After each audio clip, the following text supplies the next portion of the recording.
Bonjour les apis. Alors aujourd'hui, on va voir comment on allume un enfumoir.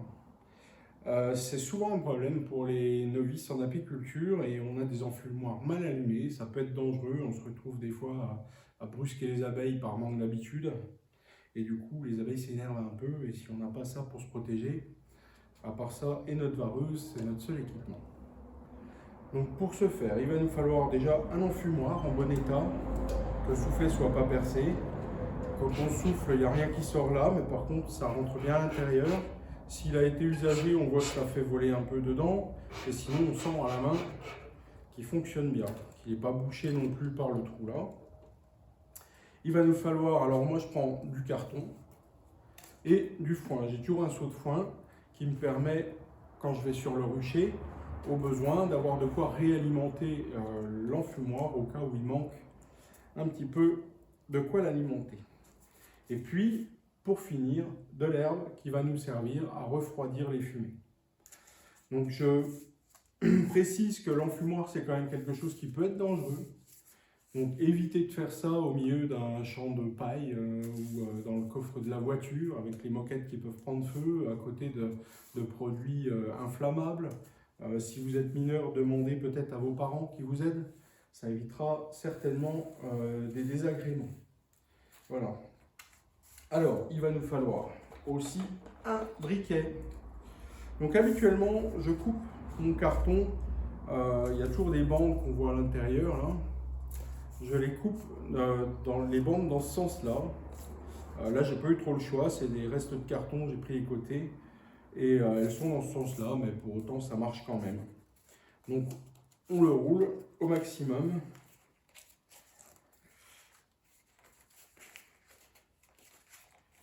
Et ensuite, il va se redétendre et on le laisse se détendre. Voilà, et on allume l'intérieur.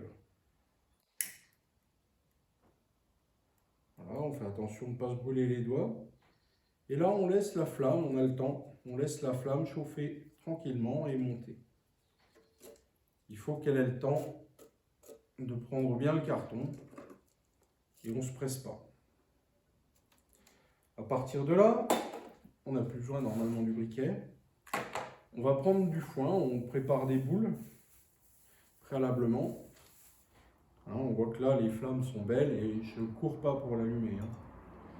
Et là, on va mettre les boules et on ne va pas trop l'enfoncer pour qu'elle ait le temps de s'enflammer. À partir de là, on va appuyer doucement sur le soufflet parce que sinon, on va avoir l'effet des bougies de gâteau d'anniversaire. Si on appuie trop fort, on va souffler la flamme et l'éteindre.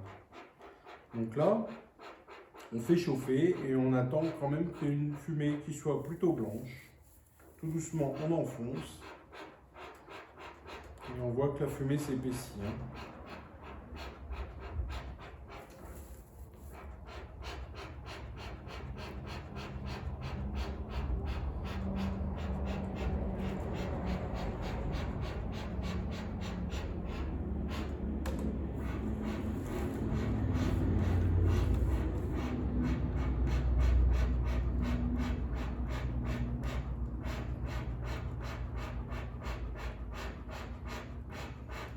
Voilà, tout doucement, on va remettre d'autres boules de foin dedans.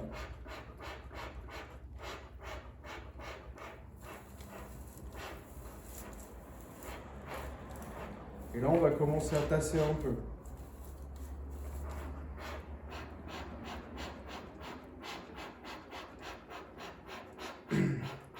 Normalement, à ce moment-là, on peut commencer à appuyer un peu plus fort sur le soufflet. On voit que la fumée s'épaissit, elle devient de plus en plus dense, jusqu'à être insupportable. Alors méfiez-vous, hein, c'est pas bon de respirer les vapeurs, il faudrait normalement presque un masque. Voilà, là, on a une fumée qui est très très dense. Alors on n'est pas obligé d'utiliser du foin, hein, ça c'est ma technique, celle de pas mal d'autres apiculteurs. Elle est simple, peu onéreuse et ne demande pas beaucoup de temps, ce qui est plutôt agréable. Certains vont à la quête des gousses de vache ou encore utilisent des boîtes à œufs pour allumer. Donc les gousses de vache, il faut bien sûr les prendre sèches. Hein. Donc là, je le bourre et j'appuie bien, hein. On a eu une fumée qui était bien dense, on peut se permettre. Et là, on continue, toujours le souffler, donc ça l'éteint un petit peu, mais il va repartir jusqu'à avoir une fumée très très dense. Voilà, on voit qu'il revient bien vite.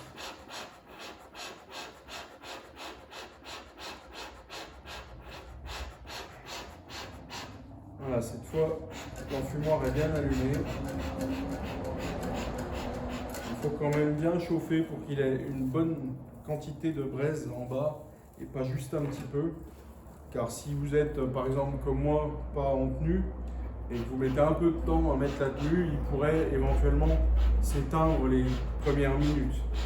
Par contre, une fois qu'il sera allumé et bien allumé, quand il aura passé une dizaine de minutes, je dirais, après il ne s'éteindra plus. Là, par exemple, ça m'étonnerait qu'il s'éteigne même si je partais 10 minutes.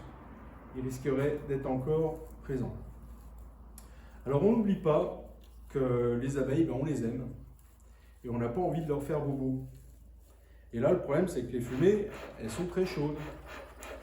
C'est pour ça qu'on prend de l'herbe fraîche, qu'on va venir mettre par-dessus, ici. Et on va bien bourrer dedans une bonne quantité pour couvrir toute la surface. Je pense que vous avez vu la poignée que j'ai mis. Et là, les fumées vont être filtrées et refroidies par l'humidité de l'herbe. Donc cette fois, on va pouvoir fermer l'enfumoir. Voilà, on va les faire devenir bien épaisses. Et là, à partir de là, on fait comme pour les bébés. On teste l'enfumoir sur le poignet. Et là, normalement, ça doit être froid. Tout simplement. Donc, ça va suffire à gêner les abeilles suffisamment pour qu'elles aillent se gorger de miel, s'alourdir et moins vous embêter. Voilà, j'espère que le tuto vous a plu. Si vous avez des questions, n'hésitez pas. Si vous avez d'autres besoins, n'hésitez pas à en faire la demande. J'essaierai de faire une vidéo correspondant. Voilà, je vous remercie et n'hésitez pas à partager. Bonne journée.